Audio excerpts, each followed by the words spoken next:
Many schools have been shut since at least June, although many of them have been out of business for the best part of 2 years.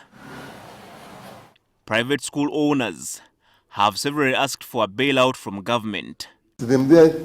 Now a motion is before the Parliament's Education Committee, urging government to establish a COVID-19 recovery fund for private schools of over 500 billion shillings, managed by the central bank.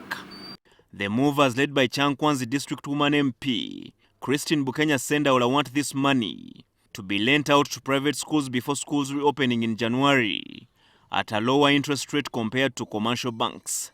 Can government, since the private sector is playing a very big role, put up a specific fund that, like it has done to the agricultural sector in the Bank of Uganda, where, since they are playing a very big role, where these schools can go and borrow at a lower interest rate. This might in future translate into reduced school fees.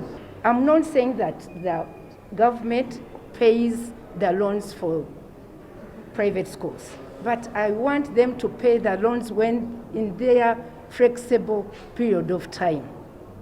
At least I'm begging the Committee of Education to look into that.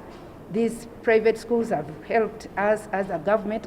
However, committee members were shocked to hear that the movers are against the request for private schools to lower their school fees if they are to be helped by government. There are issues of parents who are saying that private schools have been charging a lot of money, and even the last term, the money which was paid by parents, up to now there is no answer whether they'll come back and use the money for the next school term or whether they're going to pay again.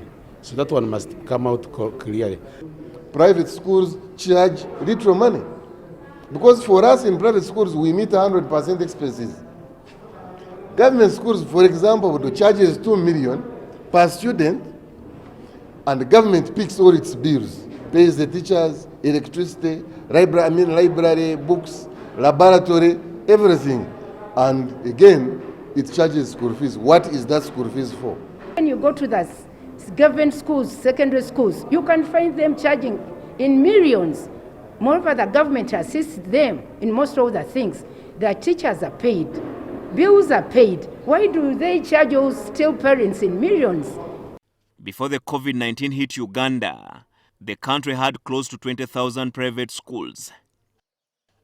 Herbert Ziwa, NTV at Parliament.